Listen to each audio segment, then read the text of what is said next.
Shalom, anak-anak yang dikasihi Tuhan. Mari kita mempersiapkan hati kita. Kita akan mendengarkan firman Tuhan yang diambil dari Efesus 4 ayatnya yang ke-14 sampai ayatnya yang ke-15. Demikian firman Tuhan.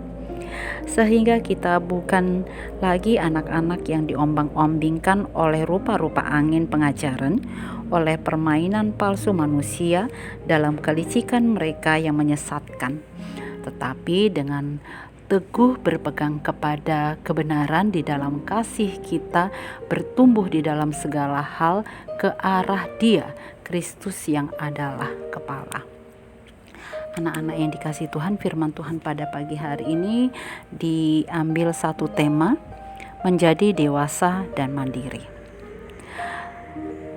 Setiap manusia hidup mengalami suatu proses sehingga menjadi dewasa. Demikian juga halnya pada manusia. Setiap individu yang terlahir ke dalam dunia akan mengalami suatu pertumbuhan sampai dia dewasa. Dewasa dapat dipandang dari dua aspek, yaitu dewasa secara jasmani dan rohani. Menjadi dewasa secara jasmani merupakan hal yang sangat penting, tetapi tentu juga lebih penting dari dewasa secara rohani. Sebab tubuh jasmani kita akan berakhir, tetapi rohani atau iman kita akan menjadi bekal kita menuju kekekalan. Menjadi dewasa secara jasmani tidak menjamin seseorang menjadi pribadi yang mandiri. Tetapi ketika seseorang dewasa secara rohani, maka dapat dipastikan dia adalah pribadi yang mandiri. Arti dewasa secara jasmani, suatu keadaan yang sudah berkembang secara biologis dan semua organ-organ dalam tubuh sudah berfungsi. Secara usia, orang dewasa dikatakan sudah layak untuk berkeluarga. Secara rohani memang memiliki pengetahuan yang benar tentang anak Allah.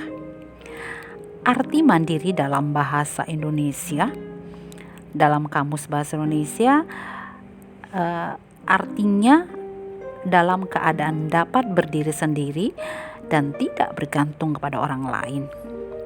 Dalam pandangan Alkitab tentang kedewasaan dan kemandirian, pada firman Tuhan tidak hanya berbicara perkara-perkara rohani.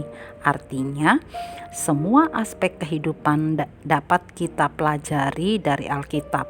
Dan kedewasaan itu menurut firman Tuhan adalah secara jasmani mengalami pertumbuhan menjadi suatu semakin besar dan pengetahuan semakin berkembang.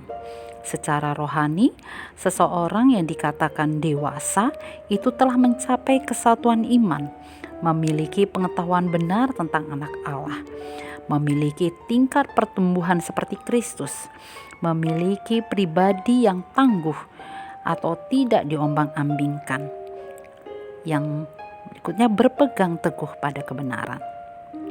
Dampak kedewasaan secara rohani dengan kemandirian, seseorang dewasa secara rohani maka akan menjadi orang yang mandiri dan terbalik. Salah satu contoh bagaimana kehidupan Yusuf yang tidak pernah bergantung kepada siapapun kecuali kepada Tuhan.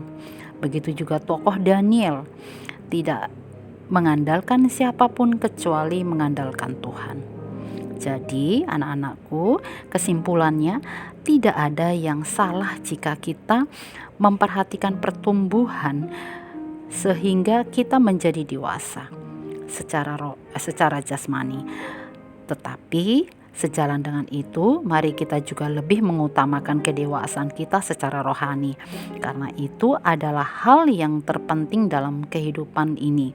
Tuhan Yesus memberkati. Mari kita berdoa. Bapa kami yang di surga, kami berucap syukur Tuhan atas berkat dan bimbingan-Mu Tuhan, agar kami menjadi anak-anak yang dewasa di hadapan-Mu. Yang dewasa bukan hanya dari segi jasmani tetapi rohani dan iman kepercayaan kami. Terima kasih atas penyertaan-Mu Tuhan. Kami serahkan kehidupan kami sepanjang hari ini, proses belajar mengajar kami pada hari ini ke dalam tangan dan penguasaan Engkau. Di dalam nama Tuhan kami Yesus Kristus kami berdoa. Amin. Anak-anak yang dikasihi Tuhan, selamat mengikuti pembelajaran. Tuhan Yesus memberkati. Shalom.